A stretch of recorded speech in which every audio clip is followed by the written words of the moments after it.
I'm so motivated that I watched 3 TED Talks, cleaned my desk, and created a vision board, and yet avoided doing the actual task. But hey, vibes matter too.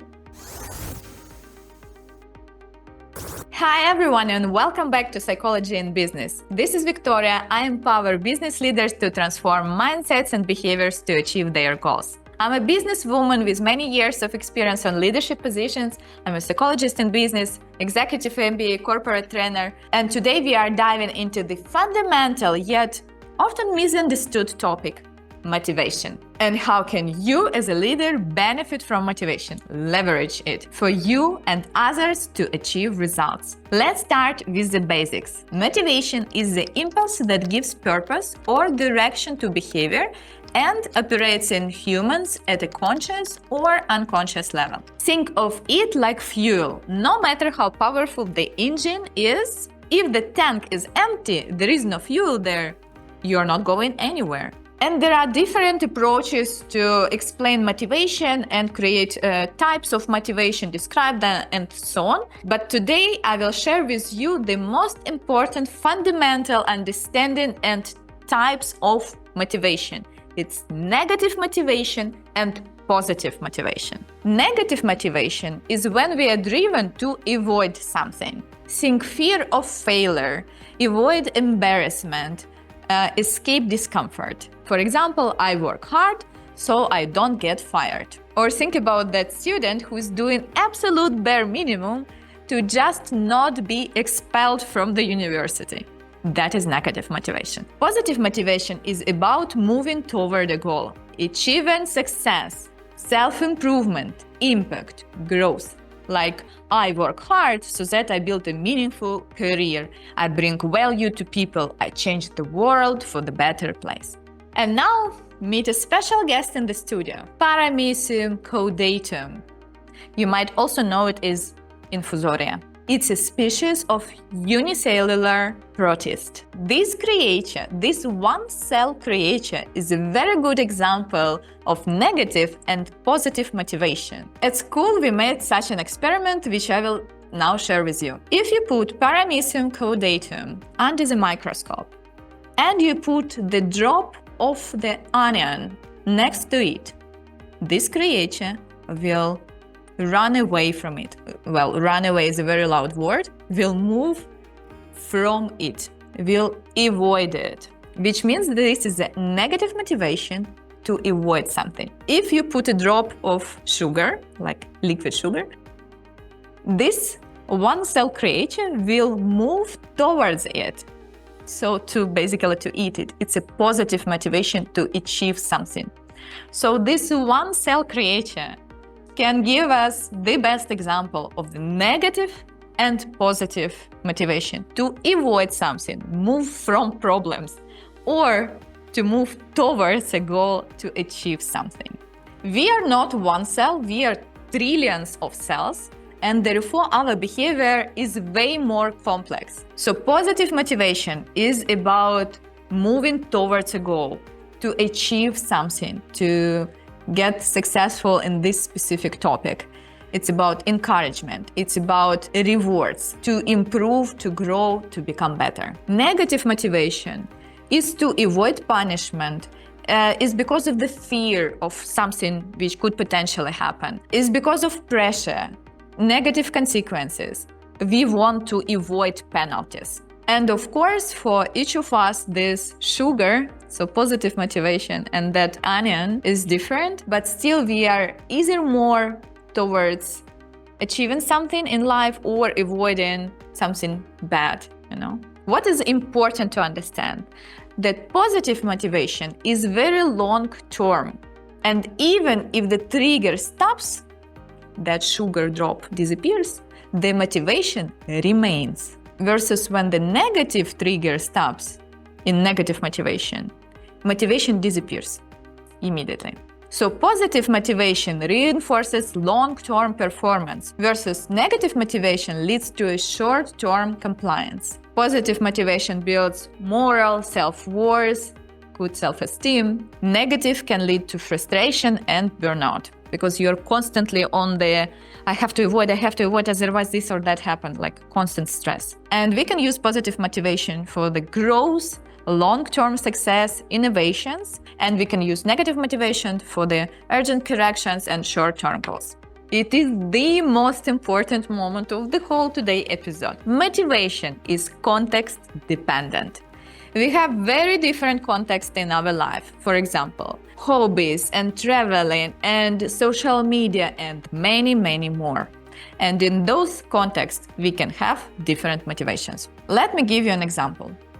Very successful manager, independently on gender, has a very strong motivation in their business. You have very positive motivation towards achieving and performing and bringing value and changing the world for a better place.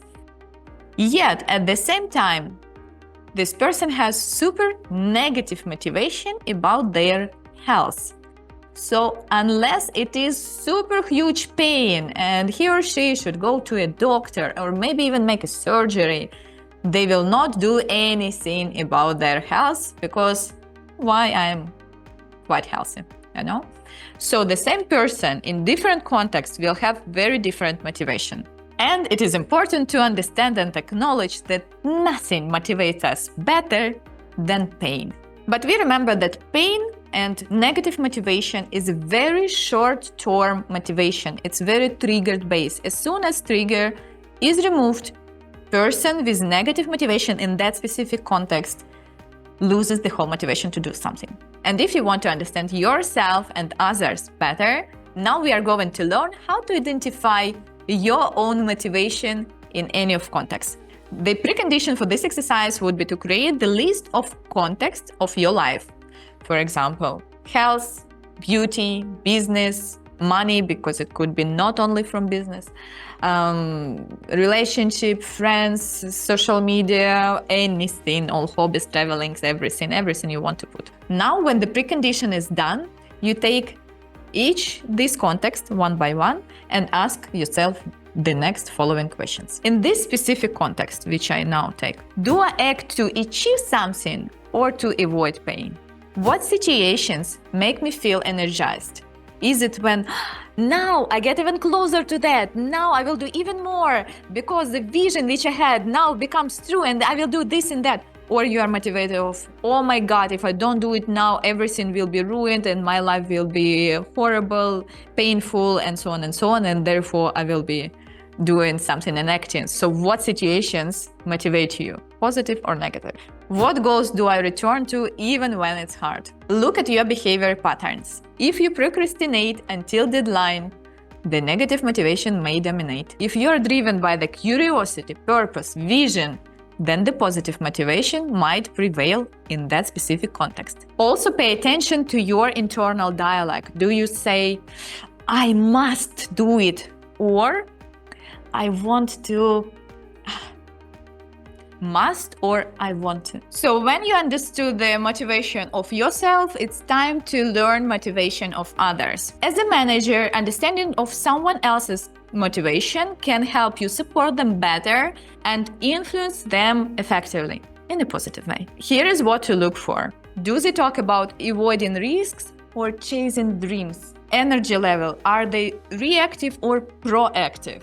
Behavior under pressure, do they retreat or rise? Ask open-ended questions like, what is the most important for you in this project? What would success look like for you? What are you hoping to avoid or prevent? What do you want to achieve? This will reveal their inner drivers. Before we are moving into applying this knowledge in the business context, and you feel like you want to dive deeper, then contact me by the link in the description. I offer consultations and custom trainings for individuals and organizations, and we will find answers on very typical questions like, how do I motivate my team without micromanagement, or which motivators do I use besides money? Contact me and we will find it out together. And now let's bring this knowledge into the work life for your team members, for the employees you are working with. Find out what motivates each individual. Not everyone wants promotion and recognition. Align motivation to do this task with their internal motivation. And remember that it is very naive idea to change people, especially when they themselves don't want to change. So we will not change people with negative motivation, and we will not stop people with positive motivation from dreaming and so on. So what do? We understand their own motivation in the business context, of course, and then we explain what should be done from both perspectives, especially when you have the mixed team. So for those people who are negatively motivated, you say something like, if we miss the deadline, the client will cancel. This is a negative motivation, yeah? And then we add the positive motivation. If we deliver this well, we will win the next big project. We will put this client into our website. It will build a whole huge portfolio. We will stand out in our industry. We will be very successful, and so on and so on. So you put there both motivations, negative and positive, to cover both. But of course, if you communicate one-on-one with a person and you already understood their motivation, then you emphasize more on one or another. The same we do with clients. We understand their pain and we understand their vision. So we understand their onion, their pain, their potential risks and problems, and we understand their sugar, where they're moving, what is their vision, what is their goal, what is the success in their eyes. And then we formulate in the same way. So this product is not risky, so you will not fail, or this is cost effective and you will not lose a lot of money. So it's like negative motivation. So if you do another product, it will be very costly and doesn't make sense. It's on the negative side to avoid something, for example, cost.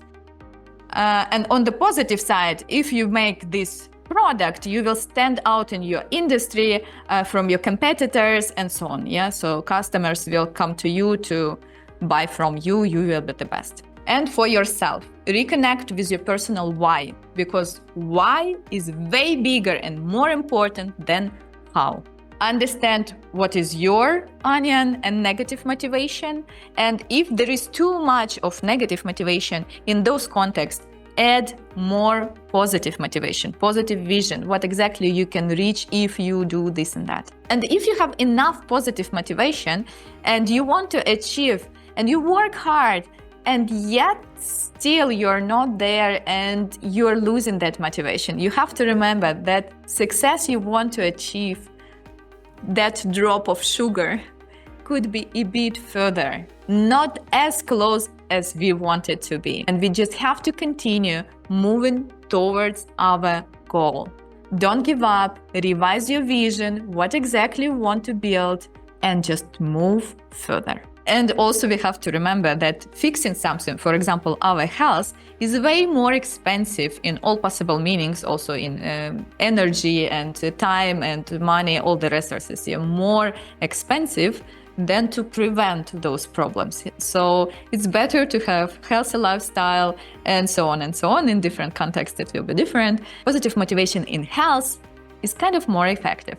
Summarizing, motivation is not a fixed trait. It's a dynamic, context-dependent, and deeply human. And if you ask me personally about my motivation, which one prevails, negative or positive, I would say, of course, it's context dependent, but mostly I think it's a positive motivation, especially in business context, because I want growth, I want to create, I want to achieve, I want to transform mindsets and companies, and I want to change the world for better in a way I can do it myself. So it's a positive motivation to achieve something. But to be honest, sometimes when I'm procrastinating, negative motivation kicks in too. So that deadlines are always helpful to stay in line. What about you? Do you notice more positive or negative motivation in your life? Share in the comments and let's reflect together. Thank you for watching. And if this helped you understand motivation better, please like, subscribe, and share it with someone who needs a boost. See you in the next episode.